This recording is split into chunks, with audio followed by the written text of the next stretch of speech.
Thank you for joining in on time. And we have with us Anupam ma'am, who is actually going to take us through how it is to be a DevOps engineer, the life of a DevOps engineer. Thank you, ma'am. Over to you. That's okay. Thank you, Maya, for giving me this opportunity to talk to students. Hello, everyone. All right, so I'll share my screen though, but let me begin with my introduction also.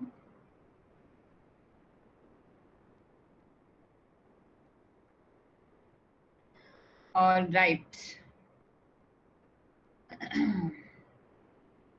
Okay, guys, so hello, everyone. And thank you for joining in. I'll give you a brief introduction about myself. So I'm Anupam Singh. I'm working as a site reliability engineer, engineering director with American Express. So I recently joined American Express, it's been a few months only for me over there. Before that, I was working as a DevOps manager. So for me, it has been a great journey. I started similar like you. I did my BTech and then I kind of got a on-campus placement. I started working as a software developer, worked for a few years as a developer, and then eventually moved towards this DevOps and then to SRE. So it has been a long journey, worked across various organizations and in different parts of the world. So have gained quite a lot of experience with all the software development and some project management. So currently I'm a director, so I'm leading a team. So under me, there are mix of DevOps and SRE people, which works for me. Yeah, so that's it from my side. And today I'll be, it's not like any class or any session I'll be taking on DevOps today, but I'll give you a brief or a pretty much fair amount of idea what exactly the DevOps is and why there is so hype around this DevOps and why it is becoming so important.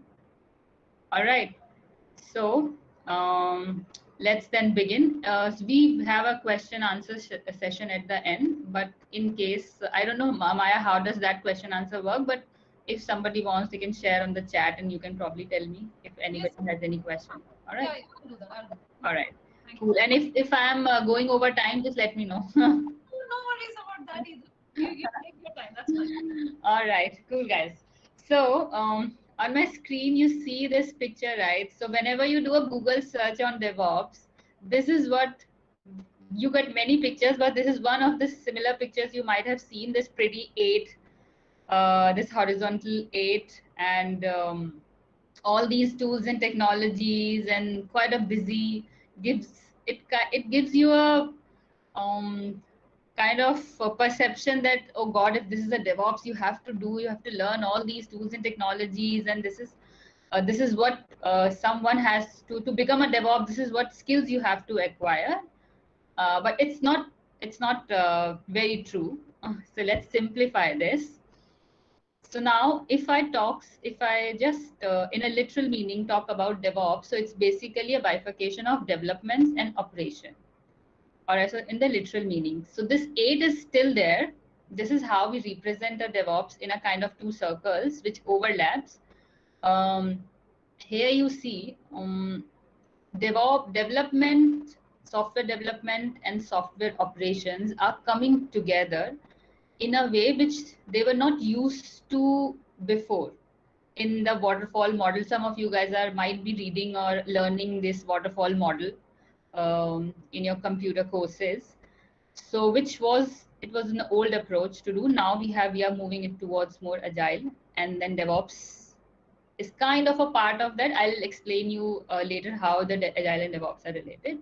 So in this screen, you will see that in the development, we are doing planning, coding, building, testing our code. And then operation part is basically validating the code which developers has built, and then installing. Deploy or install is the same. Installing that code onto some server, let's take it that way, and then doing a sort of different sort of testing, and basically releasing that particular code so that user can use it, and then monitoring also, because there is a continuous monitoring required for any code or for any software, right? So this is basically the operation piece. So that's the literal meaning of DevOps, development plus operations. They are coming together. However, when in the real world, when you will work as in some project or in some organization, there are multiple other things involved in this software development. It's not just development and operation. But for now, let's focus on this development and operation. These are the two important pieces of any software development lifecycle. All right. So now I'll kind of set a context for you guys. What is DevOps? Why there is so hype around it. Okay. So whenever you see this term DevOps, okay, so let me put it in a way. Let me tell you how the DevOps was invented. It will be easy for you guys to understand why you guys will be reading, or why the DevOps course has been included in your engineering curriculum, right? So earlier, as I was mentioning, that you might have read, some of you might have read, some of you might not have read about the waterfall model. So very quickly, waterfall model is, let's take an example of a WhatsApp as a project. So, or let's say as a company, or ABC company has got a project to build WhatsApp. So WhatsApp is a software now. Now that company got a project to build WhatsApp. They got, let's say, a 6 months timeline. That in the 6 months timeline, you have to build a WhatsApp software. Now the team onboarded, software developer got all the requirements and everything. Let's keep that separate. That's a separate process of software development lifecycle, requirement gathering. Now start with development. So the team onboarded, software development started developing, writing their code, they doing their own unit testing on their own, right? So all these things happen, and then the 6 months timeline, let's say at the 5th month, the code now needs to be installed on the servers. Now there's another team which has no idea about the development team yet. They are working on their own. I mean, they are working in their silos. So now they were building all the servers. They got a separate requirement that you have to prepare all the servers, databases, so that development team can actually install their code. Up till now, development team was working everything on their local machines. Now, after the 5th month, the code is installed and deployed onto the servers. Now comes the operation team. So operation team will help development team, or maybe in some cases they only just take the code, build the code, and install those onto the servers and validate various numbers of things. If all the connections are working and the network is fine, there are different sort of security protocols that needs to be followed before the code actually go into the market, or maybe let's say the live user started using WhatsApp, right? So this is what's in the last 1 month, or let's say 1 month, operation team does all those of things. Now code is ready to be live for the users to use it. So this is the waterfall model. Now users started, so let's say I'm the user, I installed WhatsApp and I started using it. Now there's some issues comes again in the WhatsApp, right? So operation team is doing their monitoring. So they will inform the development team that these are the issues that users are encountering in your software. Then this cycle will repeat again. So issues are coming, issues will come. I mean, the problems in the software, or whenever you see there's update in your any app in your mobile, right? Those means there are some of the bug fixes which you might not realize, but there are, or maybe some new functionality. So this process will repeat again, not for maybe 6 months, but then again, development team have to build the code and do their sort of testing, because there are no such, I would say, a process or infrastructure available that they can test their code in between. So this is plain waterfall model, right? Now, why DevOps came in picture? As the technology started growing, right, there are so many application apps have comes up. There smartphones comes up, right, came into the market. So technology is growing so fast. The demand from the user is growing so fast. Now, let's take an example of WhatsApp only. Let's imagine that WhatsApp was there in 90s also. Now the demand of the user is growing. I want a payment functionality also in WhatsApp. I want a video call also in WhatsApp, group call also in WhatsApp, right? So these functionalities every month, or I would say every 2 weeks or every week, these new functionalities are coming up from the user side. Now we do not have this framework or a process where the software development team can build their code so fast, and operation teams do not have no idea what development software development team is working, right? And there's a lot of manual work in this waterfall model which operations team has to do when they create their servers and when they manage their servers, right? So that is from where DevOps was invented. It's basically operation teams will work together with the development team, and this 6 months timeline is reduced now to, you would say, a week. So now in the current scenario, when this DevOps came in picture, what happens is now we got a requirement from ABC company that you have to build a software WhatsApp. DevOps got onboarded. They started building their code. The code architecture has also changed. I mean, the technology, the base language is same. You can use Java, you can use C, any language, but the architecture has changed. It's kind of a microservice architecture. For you, most of you might have read or learned about what these different microservices architecture is. I will explain that also briefly to you guys. So microservice architectures came into the picture. Now development team is developing a code. They get a 1 week, let's say, timeline that you have not the full software. Let's say the WhatsApp is there. They have got a one month timeline. You have to build a WhatsApp software. They build the WhatsApp software, and operation teams onboarded into the very first day when the development team started developing. So they know, operations team know that this is what software development team is working on.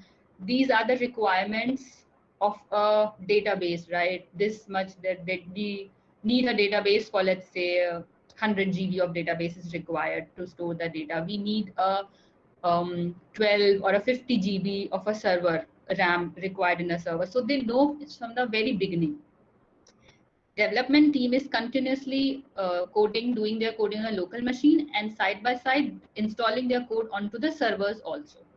So now they are doing this in a collaboration, and both teams know that, development teams know this is my infrastructure. When I say infrastructure, that means servers basically, and operation teams know what the code is, right? So that is how development came in picture. DevOps came in picture. Now, when I say DevOps, you would think that, okay, so then there's a development is a separate team, operations is a separate team. But it was initially when DevOps came into the market, but now it has kind of merged. All right. So that was how the DevOps was invented. I will explain you how the DevOps is merged now. Okay, so when I say operations, so this came into picture. Now there was a lot of manual work is involved. Let's say in a very plain language, when you just start doing your code, when you code anything, you open any software. Let's say you're doing code in the Java, you open Eclipse or any software, you write your code, you build your code on local machine, and let's say you get some server, you deploy or you install your code. But now in the real picture, when there's a big project, let's say they have software, like for example, Facebook, WhatsApp, Amazon, they have multiple services. These things, nobody can manually do these things, right? We need some sort of automation is required. You can write different code also to automate the process, but that is not enough for such big projects and such growing technology. So that is why DevOps came into picture, where we have different number of tools which are helping us to basically build my code, deploy that onto the servers with just one click. So you might have heard in the picture here, you must be seeing GitHub, Jenkins, and all these software, right? So these are this is a very common picture which I have pasted here for the Jenkins because it's mostly used. So it's one of the automation tools. And in the real world, it's not just one server. You might have to work on hundreds or 100+ servers. So you cannot do that manually. Even your automation scripts might not work. So that is these tool got invented so that you do not have to do anything. I mean, when I say anything, you do not have to automate everything. You just have to use these tools. There must not be everything which you want to do in your project. Definitely few things you will include, you will write, you will still automate, but these are the tools that will help you to manage your infrastructure, so let's say servers, databases, and for that matter your code also, because you must be storing your code somewhere in the repository, correct? So that's how the DevOps was invented.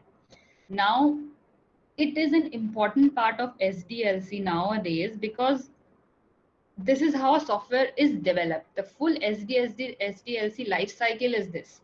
So then if I remove the requirement gathering piece, then comes the development and the operation. So it's not only just you are writing a code, testing a code. There are multiple things involved in it, in this full DevOps circles, which monitoring your application. You are doing a security engineering also. Sometimes it's part of DevOps, sometimes it's not. You are also doing a networking engineering. Okay, so this is a full cycle in which some of the pieces of DevOps are involved. Now, when you compare it with Agile and DevOps, so see, Agile, as I talk about the waterfall model, similar is the Agile model, because now we do not use the waterfall, these traditional models. So Agile is, when you hear Agile, what you mean is agility. So that is what here it is. So because things are moving so fast, in a company, we also want that if, let's say, I am a ABC company, I am building my team is building a WhatsApp software. So I want that agility, that my team is continuously coding, doing a coding. They are doing a testing also, and side by side, the code is getting deployed onto the servers also, right? And this full process of coding, testing, the software going live to the users are using it, getting a feedback from the users, and then again changing if they find any issues. This full process is kind of an agile. There are different terms and terms, technologies you will hear in the agile. Like we have a sprint cycle. So when I say sprint cycle, that means a 1 week or a 2 week sprint cycle. So team get a time of 1 week, or let's say 2 weeks. So that means a sprint. You have to build your code, and then you have to release your code by the end of the week. Now DevOps, when you speak about DevOps, Agile, you would say it's kind of an umbrella, and then DevOps is kind of a part of that. When you are working in this Agile methodology, but you are following an DevOps approach.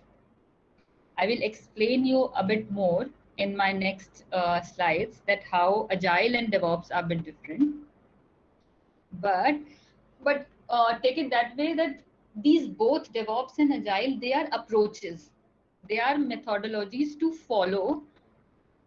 In this approach or a methodology, we work as a DevOps engineer, or as a software engineer, all right, as a network engineer. So like this. Now when you hear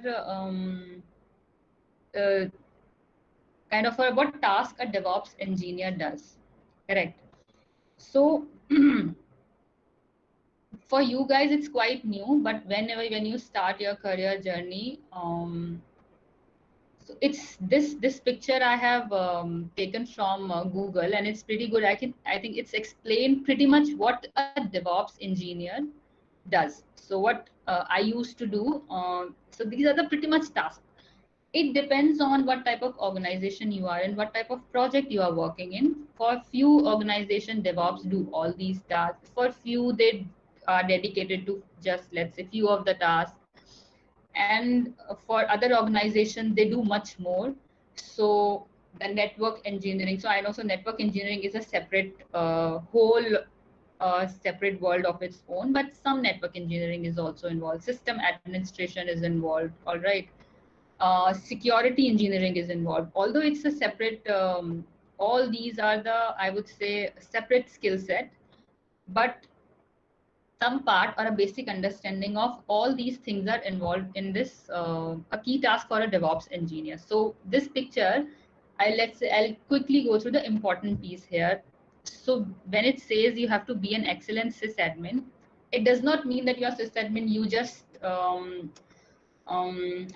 all those sysadmin commands. That you're working on a Linux or a Unix or let's say Windows platform, then you just you should be knowing all those commands, right? It's not like that. You need to have understanding of your operating system, so that you should be able to perform all those sysadmin tasks. So that is what here as sysadmin means, correct? Now deploy virtually. So this is about the cloud. I'll come to the cloud piece also. So why the cloud is getting so hyped. So that is deploy virtually. You should know your cloud, correct? Now it says hands-on experience in networking and storage, which again means you do not have to go deep into the networks, but you should have a visionary view of what your network is. If you say network, or if you guys, some guys who might be have interesting in a network, you have studied. So let's say you are creating a software, and now your software is talking to a external world, which is internet, right? So there are n numbers of protocols you have to apply, different firewalls, different rules you have to apply between the internet and your software, right? So just a fair amount of idea how that looks like. You should have knowledge of that. Hands-on experience is required, not required. It's not necessary, because when you will start, initially you guys will start, you won't be having a hands-on experience on all of these things other than your code, right? So you will eventually get it, but an idea of how the networks look like, that's it.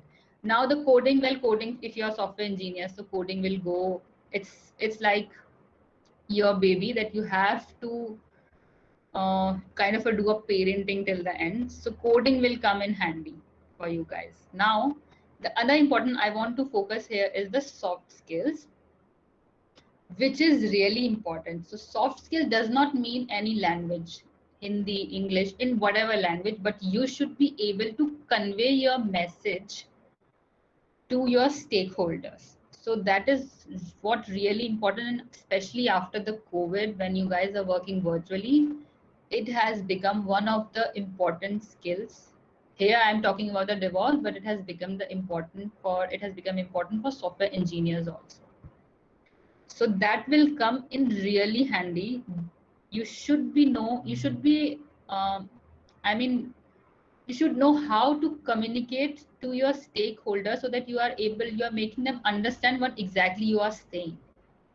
So that is very important in today's scenario when you work in this real world corporate industry. Okay, rest will come a long way when you will work on this DevOps. Now this is what I want to talk more about, the core skills. So when I say core skills, you know that now I've told you that this is a development and plus operation. This is how the software development lifecycle look like. Now, when you think, okay, so let's say you start, you are thinking that you have to do a DevOps now. You are interested, you want to learn DevOps, right? So these are the things which you should start learning first. When I say infrastructure management, it means how you manage your different servers. So nowadays, everything is on cloud. So all the servers or your applications are installed on cloud, right? So this IaaS, PaaS, SS, these are the services which cloud offers. All right. So when I say cloud, it's not required that you have to be thorough in cloud. You should know that any cloud, if you're, let's say, working on Amazon cloud or Microsoft or Google cloud, you should know how the cloud looks like. You should know that you need a username and a password to enter into a cloud. You should know that if I am installing my code onto the cloud, how do I do that? All right, initially.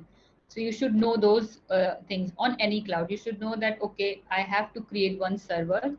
In that server, let's say I have to create an application server or a web server, and then I have to install my code onto those server, right? So these things, these bits and pieces of the cloud, the basic thing, you should know. It will be easy for you to understand how the cloud looks like, and it's for the software engineers also, because you guys are in students, you are still very initial phase, you are just learning coding, right? So nowadays, I don't know, but I think most of you guys might have had experience on working on cloud and maybe installing your code on cloud. But it is a good thing if you just start thinking towards this direction. Then when I talk about the CI/CD pipeline, it is nothing. It is just the automation piece. So it's CI/CD actually here says the continuous integration and continuous deployment, which is the crux of this DevOps. And it says code is continuously getting created. It is getting integrated. So let's say there are hundred of developers working. Each developer is working on different modules. So every day developers are coding, and by the end of day they are integrating their code with the final software, right? So this is happening continuously through the automation. And who build those automation? A DevOps engineer. So that is what DevOps engineer does. That's the base that they automate this process. So there are different tools also which have comes up in market which DevOps engineer use, but it's not like you can just pick that tool and start using it and click and click and drag and drop. It's not like that. You have to do your own automation in that tool as well, so that that tool is suitable for what your requirement is. Same the CD pipeline. CD means continuous deployment, which means continuous code is getting integrated with the full software, and then full software is then with all these integration is getting deployed onto the cloud where servers are. So this is full automation cycle is the responsibility of a DevOps engineer. What DevOps engineer basically does. It involves a lot of different other things, but that's the baseline. Second is communication and collaboration. I all mentioned earlier as well. So why the collaboration I'm emphasizing is that you should start getting this into a practice. That let's say currently you are there, you have your friends in your class, you are kind of doing, let's say, coding. So if you are, let's say if you are doing a project, 4 people are working on the project. So each of your 4 guys are, or 4 people are working on a different modules, right? You should be collaborating, means each and everybody in a project should be on a same page. They should know, I mean, each of 4 of you should know that what you guys are working on, which module. If somebody's is responsible for database management, and somebody is responsible for writing the code, somebody is responsible for testing. So each one of you should know how your software look like and what each and everybody is doing, and that can only happen if you collaborate. Let's say if database management system guys or that person is stuck, software engineering developer should be able to help that person, right? So this is the collaboration. This comes very handy in today's world when you're working in all these big organization or a small organization, does not matter. The second is scripting and tooling, which is a part of automation only, because see, the basic of any coding language is necessary. So when I say if somebody comes up and say I want to become a DevOps engineer, I would not say that if you are not a software developer you can't become. It's not like that, but I would still suggest understanding of object oriented is important, because even though as a DevOps engineer, so when I was working as a DevOps engineer, I don't used to write the full packages or a full software code, but I used to write scripts, maybe in Python language, maybe in a shell script. All right, so these comes in handy because I have a prior experience of software engineering. It helped me a lot to understand how the coding looks like.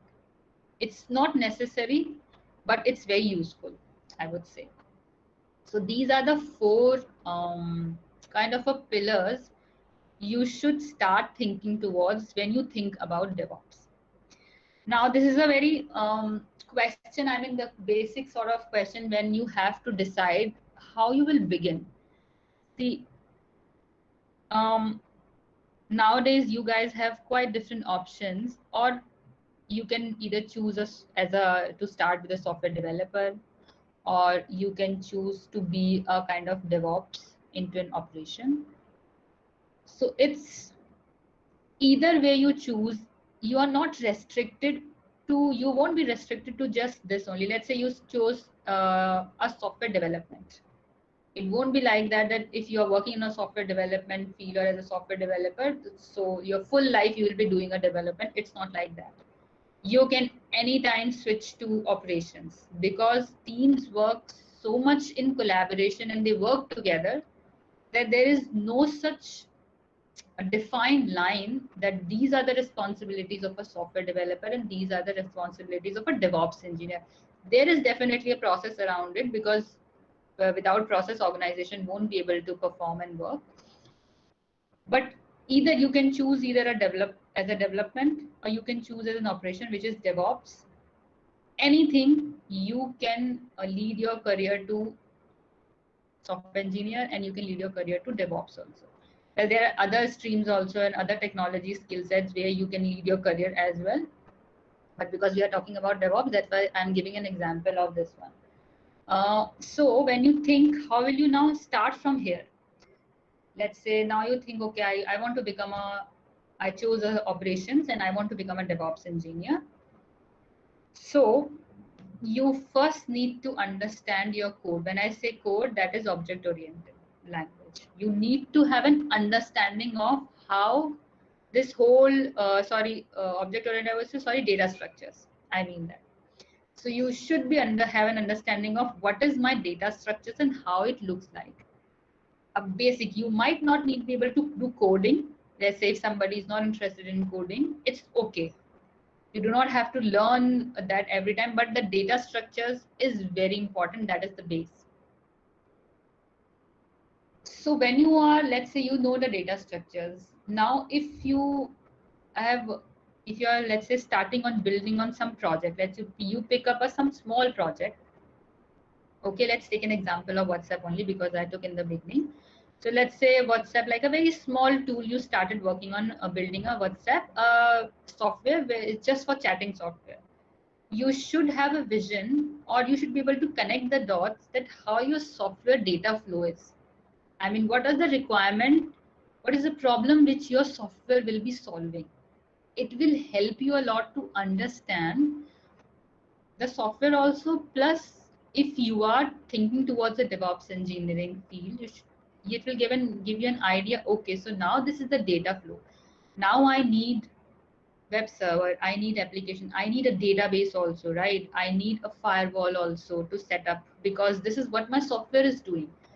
So start thinking in that direction, even if it is for a small projects you work in your college. So when I say network, then comes to network, because you are thinking towards all these DevOpsy kind of thing, and you are thinking about a DevOps engineer. As I say, network, again comes the whole, you do not have to go deep, but understanding of how my software, when software will be live, users will be using it, right? The request will be coming in from users. So if I just open a WhatsApp, I just send a message, so that's a request that has been come to your software, right, Kim? So how this piece works, understanding of that.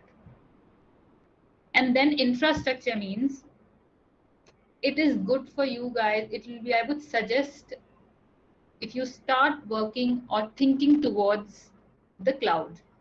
So how the cloud looks like, how you will just, as I mentioned earlier, log in into the cloud, and how your software, this small project, if you just visualize it, or vision that, okay, now I'm coding it on my local, if I just install it on the cloud, how it will look like, how the different pieces in the clouds are connected.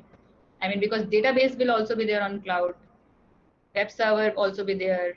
There must be different sort of storages also, different sort of firewall rules from networking. Everything is on cloud, and it will be all over the place.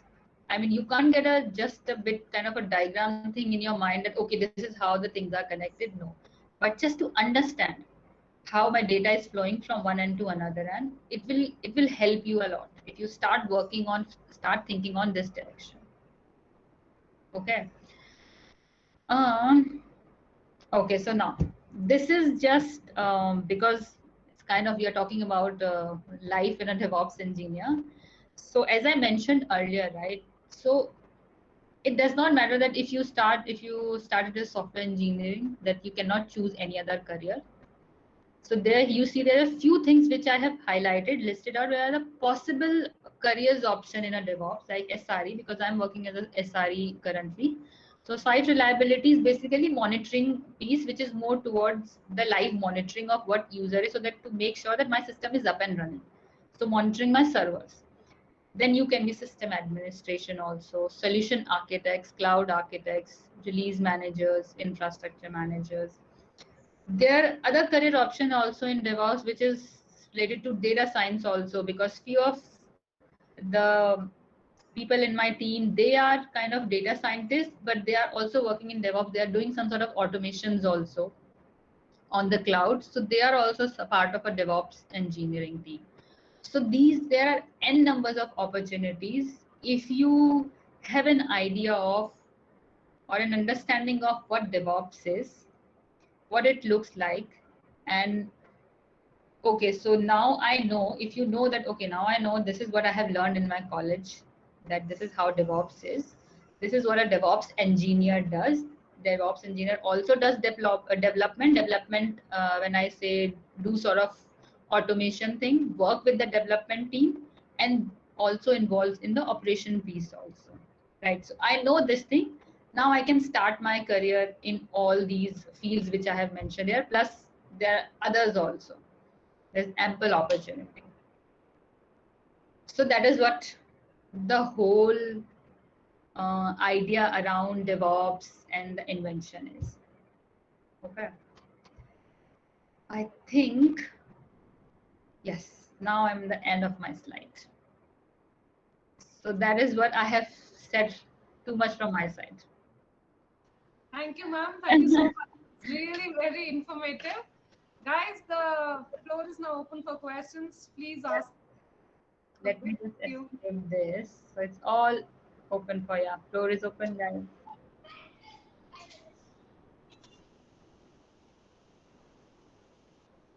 You can put it in chat, or you can unmute yourself and ask. Either ways is fine. Let me open. Where are we? We are here.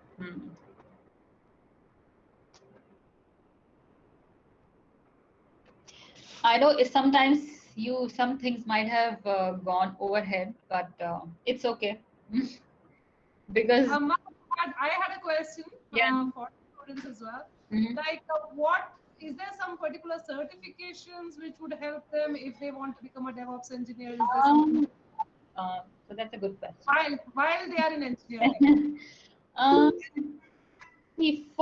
There is no such dedicated DevOps engineering certification currently. So I would suggest, and what my experience says, any certification, the basic certification in cloud will help them do the DevOps engineering job or land a DevOps engineering job. See, because in the DevOps, there are multiple tools. DevOps means there are n numbers of tools currently available. Different organization, different projects works on different tools and technologies. So I would not suggest them to just go, because there are different certifications also on each tool available. So I would not suggest that go and just do a certification for this tool because it is popular now, or because it is very useful, so that it will be there in the future when they will be graduating. So I would not suggest that. So any certification on cloud. And from my experience, I would say, because Amazon cloud is pretty good with the documentation, so it's easy for anybody to understand. There are Microsoft clouds also, it's coming up, but from a very student perspective, if I think in the initial, because when I started, I also started with Amazon cloud. They have a pretty good documentation. It's easy for anybody to start learning cloud from Amazon cloud. So certification in that will be helpful.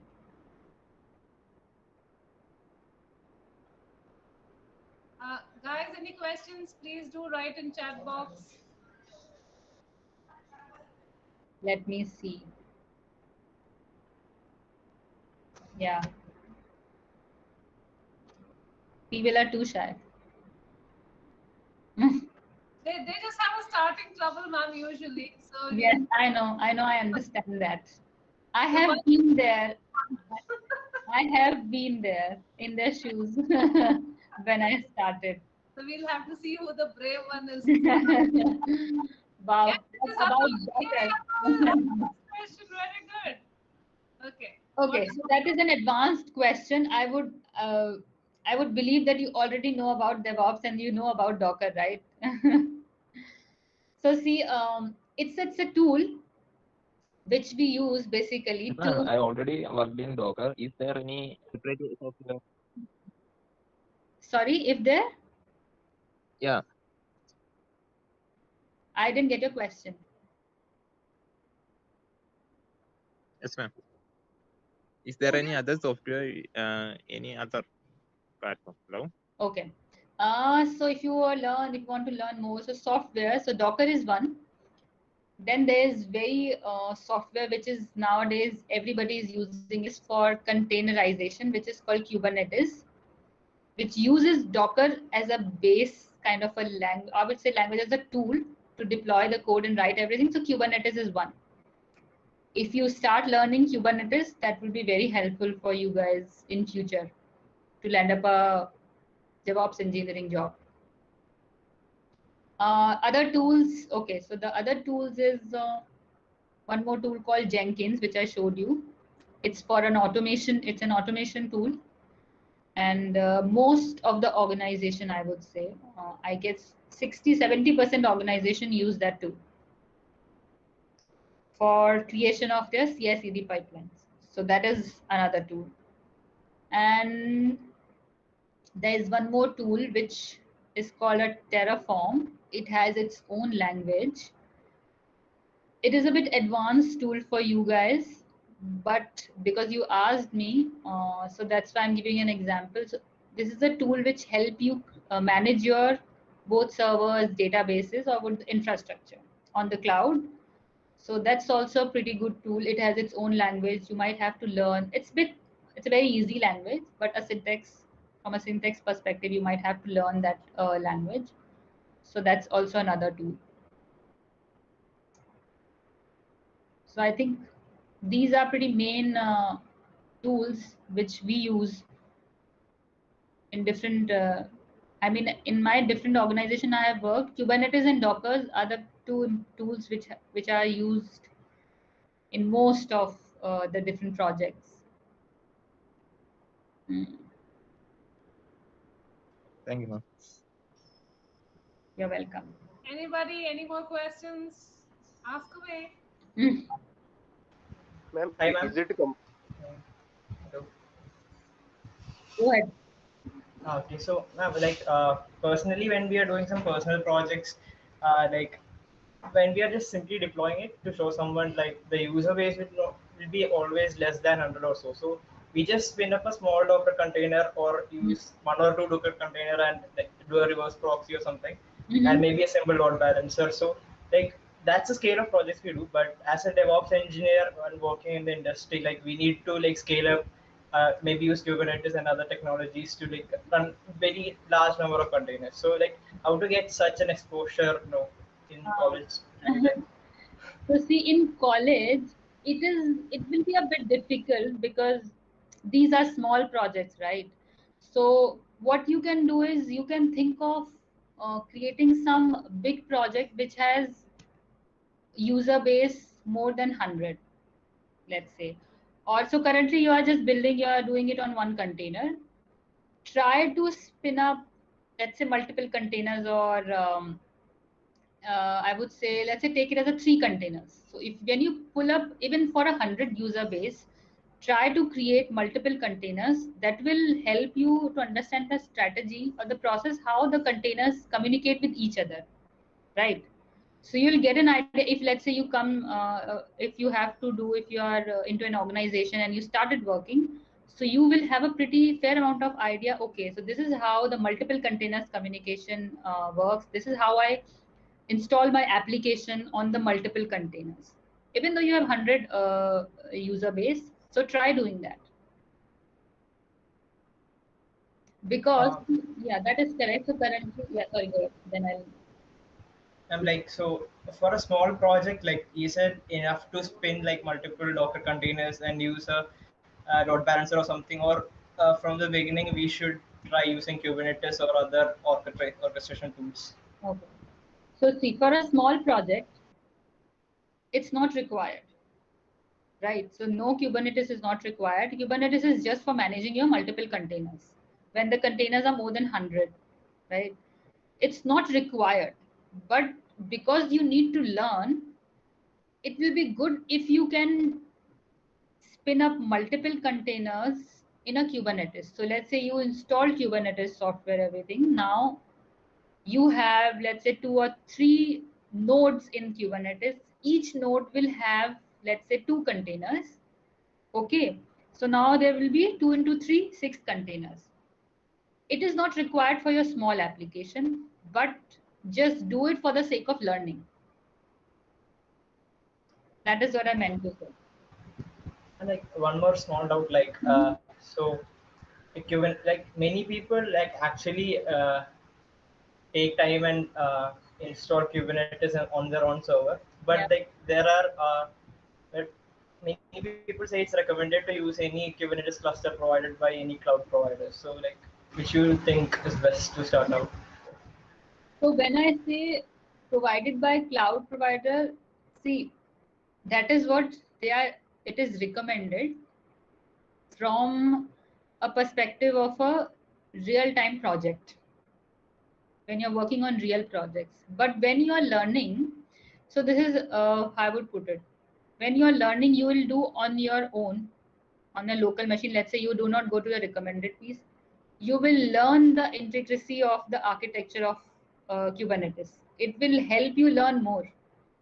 Now, if you go with the recommended path, let's say if you install onto the cloud, there are definitely other pieces which you will learn, okay, because it is recommended, but there are few things which cloud will automatically do it for you. So from my experience, if I would have been at your place, I would have tried, which is not recommended, I mean, to do that on my local, so that I get to learn more. But having said that, there can be things that which are still not supported by the Kubernetes cloud when you do that on your local. So you might see yourself kind of frustrating that why this is, I'm not able to install it because there's some things are not supported because Kubernetes already recommended it, right, to install it on the cloud. So there are two sides of the coins now. I mean, I might not have answered your question. It's still confusing for you. But I would say try on your local first. It will give you an idea of how the Kubernetes, what is the architecture of Kubernetes is. And then probably once you get a fair amount of idea, this is how it works on local, it might not work fully, then go to the cloud and do the recommended piece. Thank you. Okay, ma'am, I want to add a small question. There is a two scenario. The first one is there will be a client request, and we have to check that some parameter by increasing the Docker container. Okay. And the another scenario is just a single Docker container, but multiple requests to the database. So okay, which one is the best in the sense of cost and scalability? Okay, so one is the Docker, second I understood. Second is a Docker container which is having a multiple requests from database, or the database is installed on container. Yeah. Okay. First one is Docker container is increasing, and the second one is single Docker container but multiple requests to database. Okay, and then okay, so I did not understood. Second point I understood. The first container, what first container is doing? Is it just? Yeah, it will limit the request to the database. Database read and write. Okay, so you are saying first container is just database read and write, limited request, and second container has multiple requests, right? Yeah. Okay. So see, if from the scalability point of view, let's say take an example. If your container, second container, have more than, let's say, 1,000 requests from a database, it's better to have 2 containers and do the same thing, 500 requests from in one container and 500 requests from other container. But from the scalability point of view, from the scalability perspective, now you can do other things. Let's say 2 containers, one just do read operations from a database, other containers do the write operation from a database. So this is how these are different strategies which you follow when you scale up. You have to scale up your software. Correct? Okay, yeah. Got it. Yeah, got it. Also, with any recommendation on the cloud platform, there is AWS and Azure and G Cloud. Yeah. There are a lot of DigitalOcean. So basically, I want to host 2 Linux machines, one for Docker container. There will be a MQTT broker running in that container, and then server and API, Node.js API. So which one will be the best one in the sense of both the scalability and cost? Okay, so see, it depends on what type of scalability you want, right? From the cost perspective, because Azure and AWS, each one of has its own costing. Yep. But from your initial point of view, when you are starting and let's say you're building a project, then AWS, I would say I recommend AWS, because Azure cloud is also good, but it takes some time to understand Azure cloud. It's easy to understand the concept in AWS. Once you understood the concept, then it will be easy for you to do the same for Azure and for Google Cloud. Okay, yeah. Okay, thank you. Welcome. I think Chirag. Hello, ma'am. Chirag. Hello. Hi, ma'am. Hello. Am I audible? Yes, Yeah, you are. 1 second. Actually, Chirag had asked a question. And what question? Actually, my question is covered upon Abhinav's question. Okay. Thank you. Okay, Atul, please go ahead. And MongoDB or Firebase is the best best database we can use in IoT cases. Means, I wish to implement the Devops in IoT. So, which database is preferable? See, actually, there is no such preference. I can say like that, because these are the decisions. When you take these decisions, right? Either you have to choose this software, this database, or this database. There are multiple things involved. Because I'm talking from a perspective of a real project. It's the cost is involved, the load, scalability, how much your software or a database can scale up, and depends on underlying architecture of your application or code. Let's say you go with a MongoDB. Now your application is built in a way that your MongoDB, it is not allowing MongoDB to scale up fast. So then you have to choose Firebase. So there are multiple things interconnected in deciding any tool, any server, any tool. Let's say for that example, even you have to use Docker or not. So those decisions depend on the full application, how your application or software is designed. So it's very difficult for me to say or give you a recommendation that because I like MongoDB, so let's go for MongoDB. But it's not like that. You can choose either Firebase or you can choose MongoDB. Whatever you feel gives you a conceptual view or understanding of the databases. So any NoSQL database. Actually, I am using Firebase, but I didn't use MongoDB before. So this is a real-time. I'm interested to.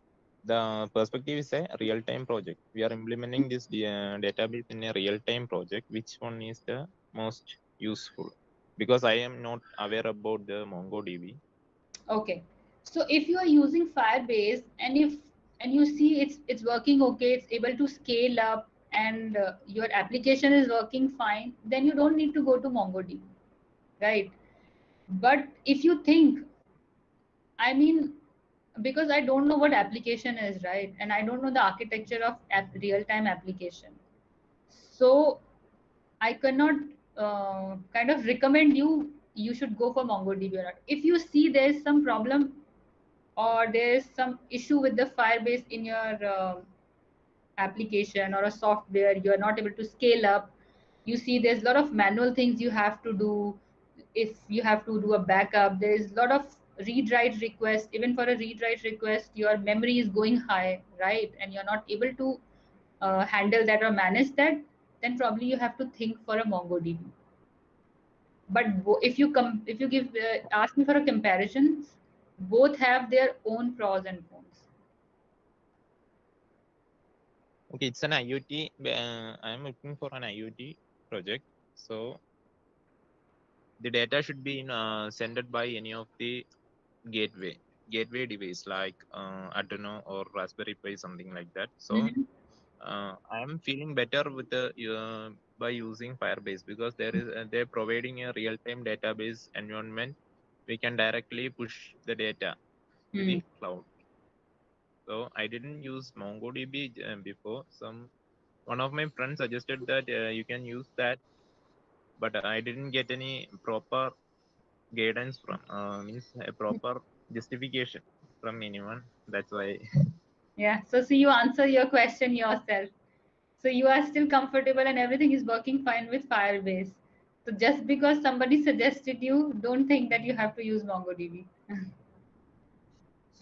Okay, I just ask you why, because if I'm using MongoDB, if its performance is much better, higher than that of Firebase in the case of a IoT device, IoT system. See, even Firebase is also meant for IoT system, and MongoDB is also meant for IoT system. When you talk about the performance, so it depends what type of performance your system wants, right? I mean, if you think that in future, if you're working on a real-time project, and if you think that, let's say your Firebase will not be able to handle a load of 100 users, or let's say 100 read-write requests, then you should think, okay, now let's go on to the MongoDB and first start figuring out if MongoDB is able to handle that load. Okay, they will give some sort of recommendation initially, the MongoDB documentation. They'll give you a pretty fair amount of recommendations in the documentation. This is how MongoDB will be installed, this is how it will work, and this is how it will scale up and scale down, and the cost.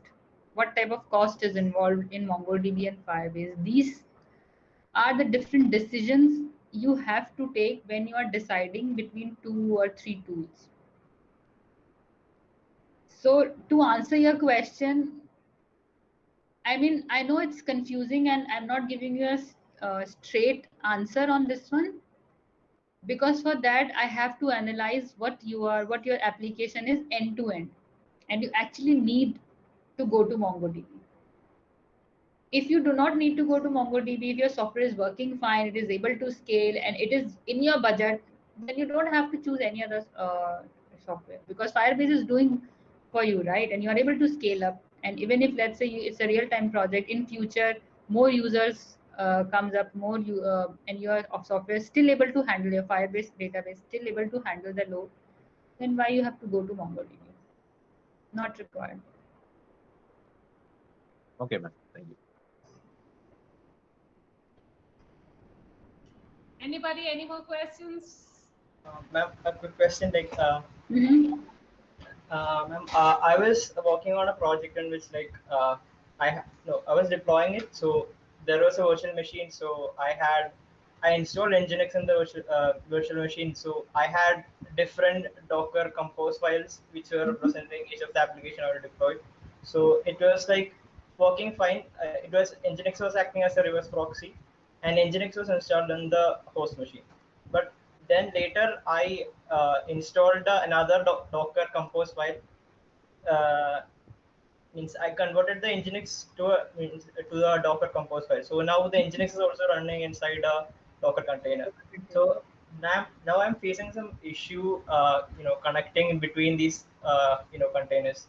Like usually, like I forward the ports to the host machine, and host machine Nginx can access that. So now it's everything is completely isolated. So how to solve such? So you are facing an issue with the communication between containers, right? Yeah. Okay. So see, I can't actually kind of do a troubleshooting, but I'll give you some idea. This is what you have to do in troubleshooting.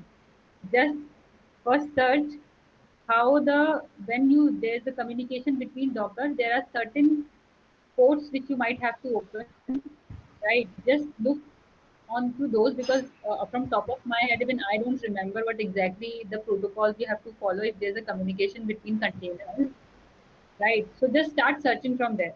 I'm giving you just a path from where you will do a troubleshooting. So do that. Understand why the two containers are not able to communicate with each other. And it started happen when you installed Nginx onto the container, right? Yeah, ma'am. Like Might be, yeah, sorry, go ahead. like each of the Docker containers has its own network. Hmm. So now, like, I'm confused whether I should like fuse all those networks into a single network, or is there some method to communicate between these different Yes. networks? That is what I'm saying. There is, if you go into the Google and search the communication between Docker containers, it will give you a fair amount of list for all things you have to do so that your Docker containers can communicate with each other. As far as I remember, there are some ports you might have to open, which I'm not sure. Then other part is the Nginx. Nginx also has some firewalls or some configuration which will tell you how Nginx can request and respond to a request outside its container. So on the Nginx side also you have to check those configurations. Okay. Yes. I mean I cannot give you the exact command or exact thing right now because I need to troubleshoot that for doing that. But yeah, this is how you can start searching from Google.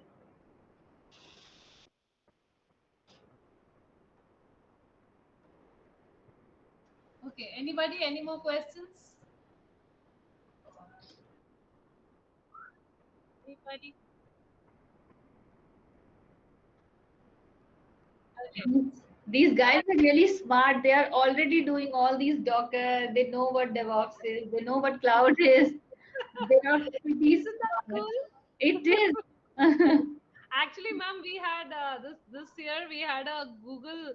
So Google is going like great guns with trying to get all college guys into the cloud thing. Cloud So thing. they have this thing whereby you can learn GCP. Nice. They give you the whole environment and you can work on it for 2 months, and they give you labs and they make you Oh, understand nice. So containers. Yes, then yes. definitely then you should go start with Google. So yeah, so at least they get an idea about things. So I'm pretty sure they'll go real high in their life. They will definitely. I mean, I'm glad to see that these guys are already doing all those things. They know cloud, they know different tools and technologies, they know Docker containers.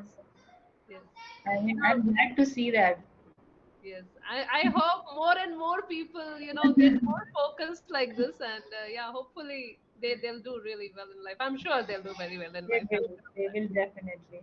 So thank you, ma'am. Thank you so much for your insight today about DevOps. Thank you. I hope the Welcome. students, got all the insight about it, and I'm sure at least they'll get some focus on what to do and how to do. So Yes, and I mean, if any of the students wants to connect with me, I will share you my LinkedIn link. please, ma'am, can you put it in the chat? So Yeah, then let I'll put it in the group as well, but if you could just put it in chat as yes, so let me log in and pull up my okay. user. Otherwise, you just send it to me. You just send it to me. I'll put it in the students groups. So yeah, just share across. Wait, I have it Okay. so that they know. I mean, if anybody wants to connect with me, they can. Give me a minute.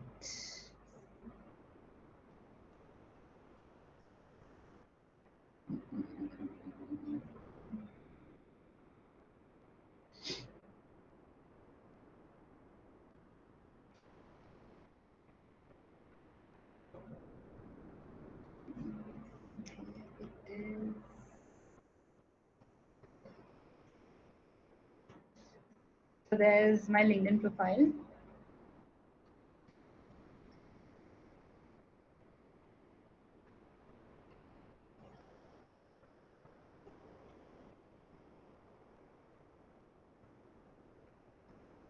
I think I lost Maya. So if you guys, if you are still there and you can see my chat.